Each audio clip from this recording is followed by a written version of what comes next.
Assalamualaikum warahmatullahi wabarakatuh. Kami, Waalaikumsalam warahmatullahi wabarakatuh. kami dari kelompok satu ingin mempresentasikan tugas praktikum data mining yang berjudul mengidentifikasi dataset drug and bank customer dengan metode Chi-square dan recursive feature eliminate. Sebelum itu, izinkan saya memperkenalkan teman-teman saya dan saya sendiri. Yang pertama itu ada Anastasia Rahman dengan NIM 121450013. Lalu saya sendiri Rizky Adrian Benofri 121450073. Lalu ada Muhammad Kaisar Firdaus 121450135. Lalu ada Daivan Lokseval 121450148. Lalu ada Salwa Nakwadisa Madina 121450157. Oke, abstrak. Dalam era digital, persiapan dalam pengolahan data dengan melibatkan seleksi fitur menjadi kunci sebelum data dapat dianalisis dan dilakukan pemodelan dalam melakukan penarikan kesimpulan, serta pengambilan keputusan. Proses ini melibatkan tujuan dalam mengurangi overfitting, mengurangi redundansi, meningkatkan akurasi, mengoptimalkan fitur data, dan mengurangi beban serta waktu training dalam proses setelah penambangan data dan data preprocessing. Terdapat banyak metode yang dapat diterapkan dalam seleksi fitur yang sudah dikelompokkan dalam teknik wrapper, filter, dan embed. Penelitian ini menggunakan teknik filter dengan metode Chi-square dan recursive feature eliminate. Penelitian ini menunjukkan implementasi praktis konsep-konsep seleksi fitur dalam konteks praktikum data mining untuk membuktikan bahwa langkah serta konsep yang diterapkan menjadi fundamental dalam memahami data dengan mendalam di era analisis data modern. Latar belakang kita membuat penelitian ini adalah di era digital ini, data menjadi suatu informasi yang melimpah. Dengan melimpahnya data diperlukan pengolahan data dalam menghasilkan insight pada sebuah data agar dapat mencapai informasi pada kognitif manusia. Pemberian wawasan tentang data, menghasilkan model yang baik, dan menghasilkan penghematan pemrosesan data adalah salah satu aspek yang sangat dibutuhkan dalam mempresentasikan data. Perkembangan model dalam analisis data akan menghasilkan kesimpulan ataupun reasoning dalam menambah knowledge manusia. Hal ini sangat diperlukan proses seleksi fitur dalam memperbaiki proses pemodelan. Banyak sekali pengetahuan mengenai obat-obatan dan sistem perbankan untuk dapat menambah wawasan publik dalam melakukan pencegahan. Dari hal tersebut, obat-obatan juga sangat membutuhkan pengolahan data untuk menjadi informasi publik yang baik dengan melalui tahapan seleksi fitur untuk pengoptimalan sumber informasi. Begitupun juga dengan informasi pada data lainnya yang masih bersifat abstrak dan memerlukan pengetahuan yang efektif. Tujuan adanya penelitian ini adalah seleksi fitur bertujuan untuk meningkatkan kualitas data setelah dilakukan penambangan data dan memastikan bahwa data tersebut sesuai dengan apa yang kita analisis. Pada proses ini melibatkan beberapa proses, yaitu pertama, mengurangi overfitting. Melakukan seleksi fitur dapat mengurangi kemungkinan terjadinya overfitting dengan menghilangkan fitur yang tidak relevan atau redundansi. Seleksi fitur juga membantu mengurangi kompleksitas model. Kedua, mengurangi redundansi. Seleksi fitur membantu mengidentifikasi dan menghilangkan fitur yang berkorelasi tinggi atau redundan dalam data. Semakin sedikit redundansi dalam fitur yang digunakan akan mengurangi kemungkinan munculan noise dalam model. Yang ketiga, meningkatkan akurasi. Pemodelan yang dilakukan akan lebih fokus pada fitur-fitur yang relevan dan penting, sehingga akurasi akan lebih meningkat. Keempat, meminimalkan fitur dan data yang kurang tepat atau misleading. Seleksi fitur dapat membantu menghindari penggunaan fitur atau data yang kurang tepat atau memiliki dampak yang merugikan pada kualitas hasil analisis. Yang kelima, mengurangi beban dan waktu training. Dengan mengurangi jumlah fitur yang harus diproses oleh model, Seleksi fitur dapat mengurangi beban komputasi yang diperlukan untuk melatih model. Hal ini dapat mempercepat waktu pelatihan. Oke, selanjutnya dibawakan oleh teman saya. Baik, selanjutnya adalah konsep dasar. Jadi dalam melakukan seleksi fitur, terdapat beberapa konsep dasar yang dapat digunakan. Yang pertama, relevansi. Jadi relevansi ini kita melakukan pemilihan fitur berdasarkan relevansi untuk membantu memastikan bahwa informasi itu merupakan informasi yang penting dan harus dipertahankan. Yang kedua, yaitu mengenai redundansi. Jadi dengan memilih fitur-fitur yang redundan untuk dapat dikurangi agar lebih efisien dan dapat meningkatkan kompleksitas model. Yang ketiga, itu mengenai pengukuran relevansi. Setelah konsep mengenai relevansi, maka dilakukan pengukuran relevansi. Dan pengukuran ini menggunakan beberapa teknik, dan teknik yang paling populer antara lain ada information gain, mutual information, chi-square, dan lainnya. Dan uh, pada kali ini kami menggunakan chi-square. Bisa di next.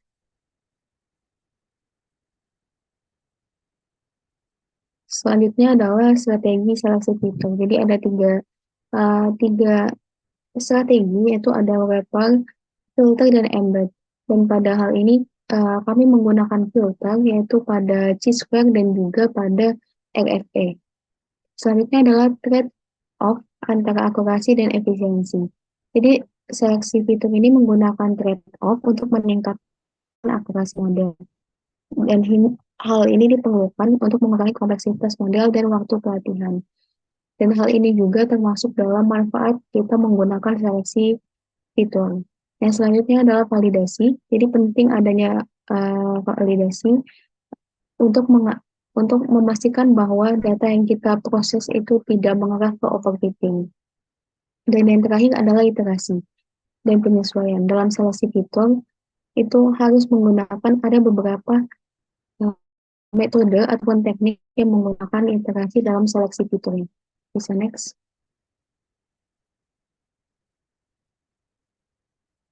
Selanjutnya adalah mengenai metode. Jadi sebelum membahas mengenai metodenya, metode dari seleksi fitur, kita akan membahas mengenai metode datanya. Jadi data yang kita gunakan itu dataset berasal dari Kaggle, dan ada dua dataset yang pertama mengenai classification dan juga customer churn dataset. Jadi kedua dataset ini merupakan bentuk dataset klasifikasi.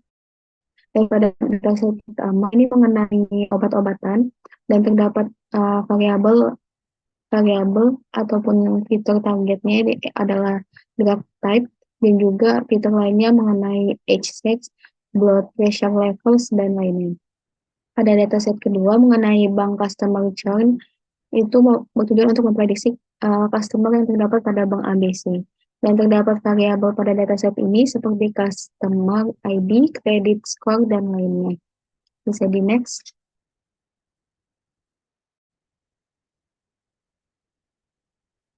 Masuk ke dalam metode dalam seleksi fiturnya. Jadi pada laporan kali ini dan tugas kali ini kami membuat dua seleksi fitur. Yang keduanya termasuk dalam metode filter. Dan yang pertama adalah chi-square. Jadi metode chi-square itu berdasarkan dengan teori statistika untuk melakukan uji independensi sebuah term dengan kategori ataupun labelnya. Hal ini kita melakukan perhitungan dengan chi-square. Yang kedua itu menggunakan recursive filter eliminate atau RFA, yang merupakan salah satu metode seleksi fitur untuk mengurangi fitur yang tidak relevan ataupun fitur yang lemah, dan dengan cara rekursif. Dan hal ini sangat dibutuhkan untuk menghasilkan kualitas data yang baik sebelum pengolahan. Untuk selanjutnya akan dijelaskan oleh teman saya. Terima kasih. Selanjutnya, hasil dalam pembahasan, hasil dari EDA pada dataset drug ini untuk menganalisis data yang dimana memahami karakteristik utama dari dataset yang digunakan. EDA ini melibatkan teknik-teknik visualisasi dan statistik deskriptif untuk mengidentifikasi pola, hubungan, dan anomali dalam data. Next.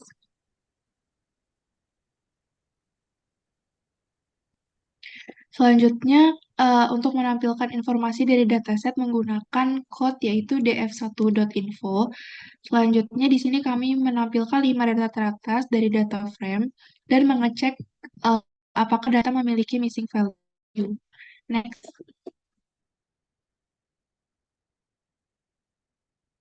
Selanjutnya, mengecek data duplikat, yang dimana jika ada data yang berduplikat, akan dihapuskan untuk menjadi data yang menjadi lebih efisien. Next. Lalu menampilkan seluruh informasi deskripsi pada dataset untuk data frame yang terbaru. Next.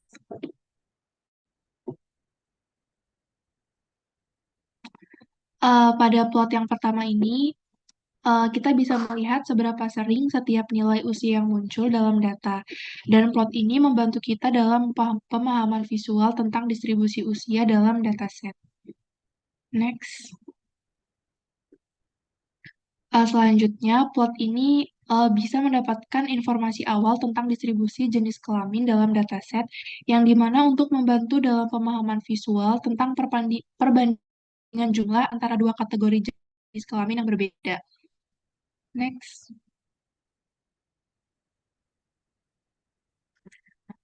Selanjutnya, pada code ini akan menghasilkan visualisasi yang interaktif dan informatif tentang distribusi jenis obat dalam dataset, yang memberikan pemahaman lebih dalam tentang proporsi masing-masing jenis obat dan memungkinkan pengguna untuk berinteraksi dengan data secara dinamis. Next. Berikut dari hasil output pada code sebelumnya. Next. Pada code ini akan menghasilkan visualisasi yang jelas dan informatif tentang distribusi nilai kolesterol dalam dataset. Kita dapat dengan mudah melihat proporsi dari setiap kategori kolesterol dan mendapatkan pemahaman yang lebih baik tentang distribusi pada data tersebut. Next. Selanjutnya, pie chart ini menampilkan distribusi tekanan darah yang datanya diambil berdasarkan dari nilai unik pada kolom BP. Yang nilai tekanan darahnya sendiri itu diambil dari masing-masing jumlah kategori. Hal ini dapat memberikan informasi yang jelas berupa proporsi tekanan darah seperti tinggi, rendah, atau normal. Next. Pada plot box ini menampilkan persebaran usia pasien untuk setiap kategori obat yang dapat membandingkan distribusi usia antara berbagai jenis obat, seperti adanya perbedaan usia yang signifikan antara pasien yang mengkonsumsi berbagai obat. Jadi dapat disimpulkan distribusi usia untuk setiap obat cenderung normal atau ada kecenderungan tertentu seperti distribusi yang condong ke kanan atau ke kiri. Next. Selanjutnya, future selection menggunakan metode chi-square. Yang pertama, kami akan menampilkan 5 baris pertama dari data frame untuk mengecek dan menganalisis dataset tersebut. Selanjutnya, next. Pada code ini, kami memisahkan data future X dan target Y dengan X mencakup semua kolom kecuali churn, dan Y hanya mencakup kolom churn yang menunjukkan apakah pelanggan melakukan perpindahan atau tidak. Proses ini mencerminkan persiapan data dan pemilihan future menggunakan select base dengan metode chi-square untuk mengoptimalkan dataset dan model dalam klasifikasi jenis obat berdasarkan variabel pasien seperti usia, tekanan darah, dan rasio sodium kalium. Dari hasil yang didapatkan, future terbaik itu ada pada HBP dan rasio sodium ke kalium yang membuktikan relevansi informasi dalam memprediksi jenis obat yang tepat untuk pasien. Next. Oke, lanjut. Lalu selanjutnya di sini kami akan melakukan metode recursive filter eliminate dengan cara mengimport library terlebih dahulu seperti library pemilihan fitur menggunakan recursive filter eliminate. Lalu ada library model radius statistik dan selanjutnya ada library untuk penskalaan fitur. Ini pertama kali kita mengimport dataset lalu kita konversi fitur kategorikal menjadi numerik menggunakan label encoder.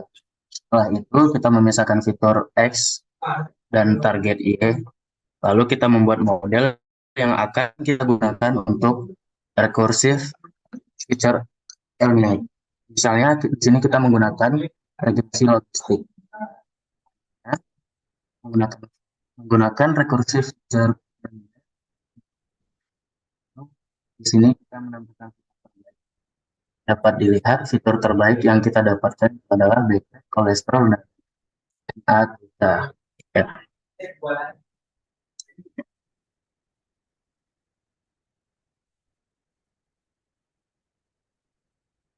Oke, selanjutnya di sini kita melakukan eksplorasi data analisis pada dataset yang kedua yaitu dataset Bank Customer Current Prediction. Yang pertama kali kita lakukan di sini itu mengimpor dataset yang berupa CSV ke dalam data frame. Lalu di sini kita ingin menampilkan informasi tentang data frame. Dapat kita lihat di sini terdapat beberapa informasi seperti total kolom dan total baris, lalu ada data tipe dari masing-masing kolom. Oke, di sini kami ingin menampilkan statistik deskriptif pada data frame dengan kode df.describe. Lalu di sini dapat kita lihat jumlah mean, standar deviasi minimal, dan maksimum. Oke, pada slide ini di sini kita ingin menampilkan statistik deskriptif pada data frame. Dan dapat dilihat output berikut yaitu jumlah, mean, standar deviasi, nilai minimal, dan maksimal pada setiap kolom. Oke, next. Nah, di sini kita menggunakan metode duplicate untuk mendeteksi baris-baris yang memiliki duplikat dalam data frame. Dan dapat dilihat di sini pada 10.000 baris tidak terdapat satupun data yang duplikat. Lalu setelah itu kita menghitung jumlah nilai-nilai null atau missing value dalam setiap kolom data frame. Dan pada output berikut tidak terlihat adanya missing value pada masing-masing kolom dalam data frame. Pada slide berikutnya di sini kita akan melakukan visualisasi data dengan membuat plot berukuran 10 kali 10 dengan menggunakan kode plt.figure. Lalu kita membuat subplot dengan ukuran 4 baris dan 2 kolom serta memilih subplot pertama.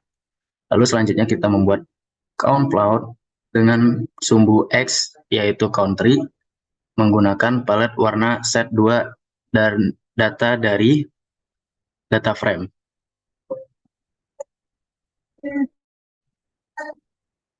Oke, next.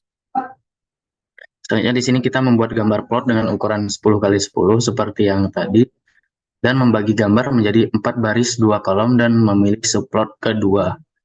Membuat count plot untuk kolom gender dari data frame. Next.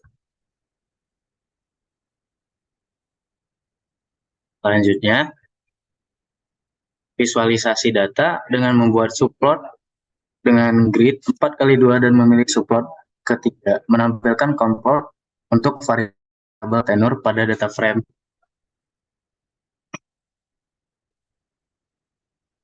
Oke, next.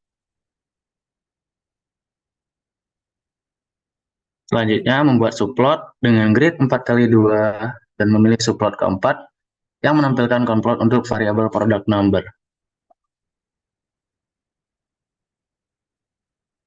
Next. Lalu di sini kita membuat subplot dengan memilih subplot ke-6 yang menampilkan count plot untuk variabel active member dari data frame.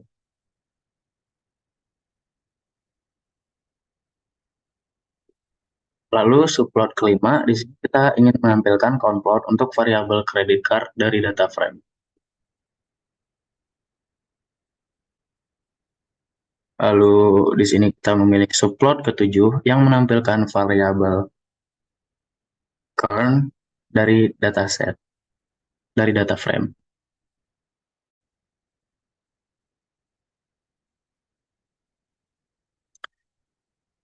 Selanjutnya, metode feature selection. Yang pertama kali kita lakukan di sini yaitu mengimpor pustaka Pandas untuk menganalisis data, lalu mengimpor beberapa alat pemilihan fitur dari pustaka scikit-learn, lalu import model regresi logistik dari pustaka scikit-learn juga, lalu import alat one-hot encoder untuk memproses data kategorikal. Lalu yang pertama kita lakukan yaitu memisahkan fitur X dan target Y. Setelah itu kita menggunakan fungsi one-hot encoding untuk fitur-fitur kategorikal. Lalu setelah itu kita mendapatkan nama kolom setelah encoding. Lalu kita menggabungkan fitur-fitur numerik dan hasil encoding. Setelah itu kita menggunakan select base dengan metode chi-square untuk memilih fitur terbaik.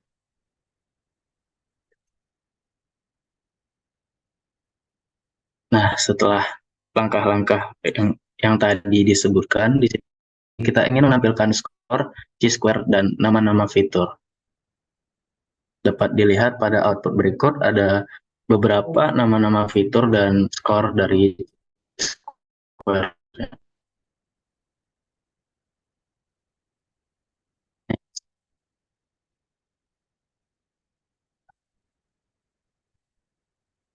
Setelah itu kita memisahkan fitur dan target, yaitu fitur X dan target Y. Lalu kita melakukan one-hot encoding untuk fitur kategorikal. Setelah itu kita menggunakan select base dengan metode square, lalu menampilkan fitur terbaik. Di sini fitur terbaik yang kita dapatkan yaitu pada index H, balance, dan estimasi.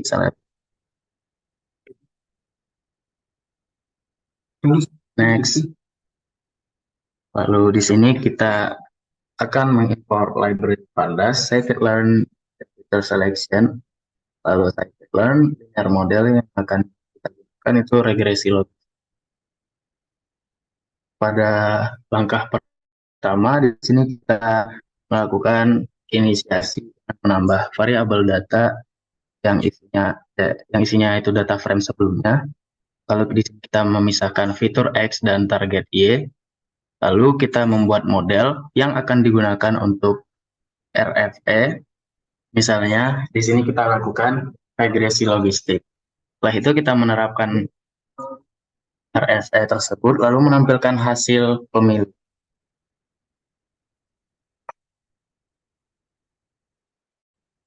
Oke, next.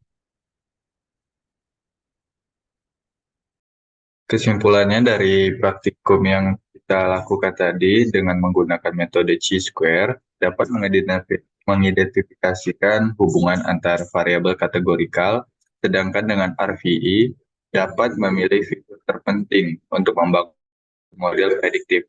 Kombinasi dari kedua metode ini dapat memberikan wawasan yang mendalam untuk membangun model prediktif yang lebih efisien.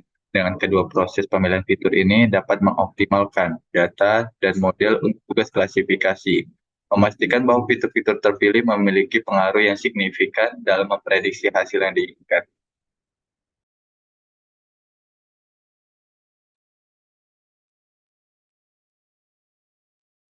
Oke, sekian presentasi dari kelompok kami, kelompok 1. Kurang lebih mohon maaf. Wassalamualaikum warahmatullahi wabarakatuh. Waalaikumsalam warahmatullahi wabarakatuh.